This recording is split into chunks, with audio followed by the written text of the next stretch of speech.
Thank you. Today is Public Defenders Day.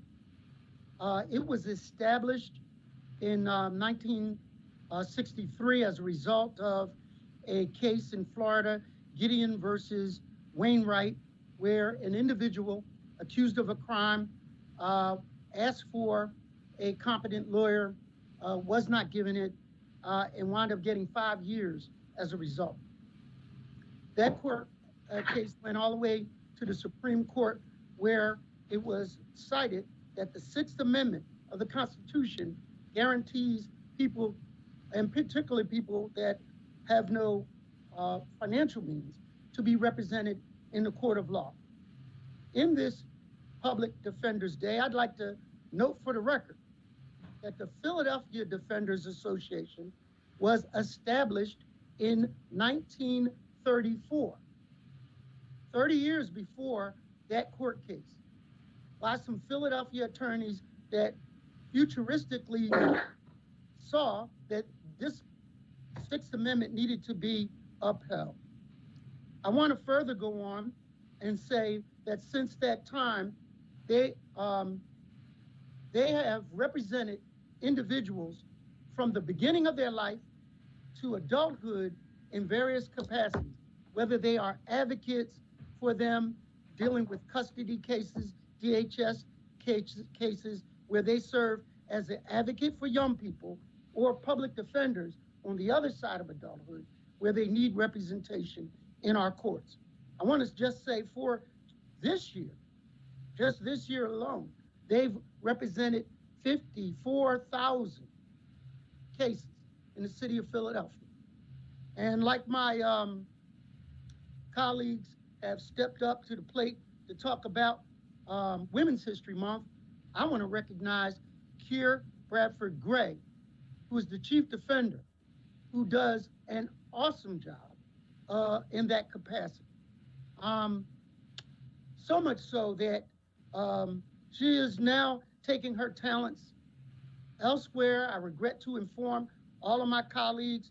And for one, I will truly, truly miss her advocacy. She, when President Clark appointed her as the co-chair for the Criminal Justice Reform Committee, served as my Jiminy Cricket on my shoulder to make sure that we always kept the public's interest, the people's interest first. I can just cite a few things where she has closed jails. The House of Correction is no longer there because of her and her colleagues' efforts. I can tell you that she went on to represent over 500, close to 500 individuals that were lifers, juvenile lifers, that had to be resentenced because it was proven unconstitutional to give a young person an indefinite sentence.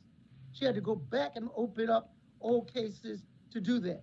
She stepped up to the plate in a major way, and many, many young people have come home to begin a fruitful life outside of incarceration.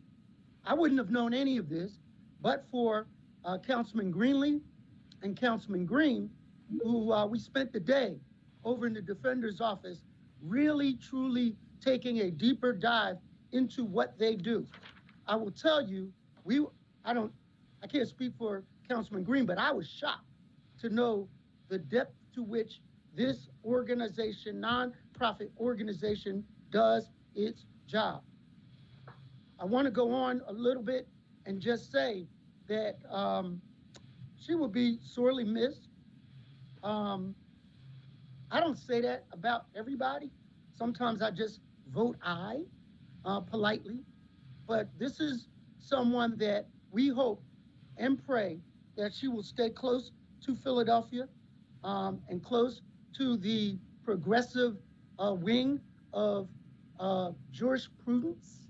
And I'm thankful for the 5 years that I've had an opportunity to meet her and find what a quality individual Philadelphia has had the opportunity to know and benefit from her works. And with that, And I just, one more thing.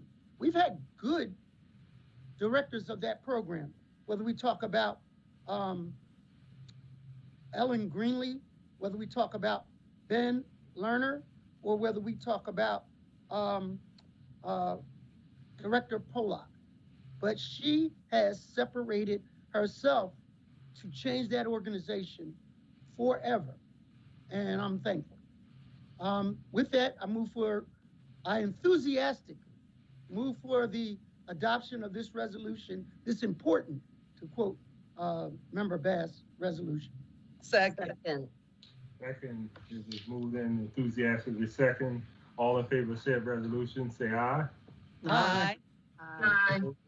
Ayes have it, and that resolution has been adopted.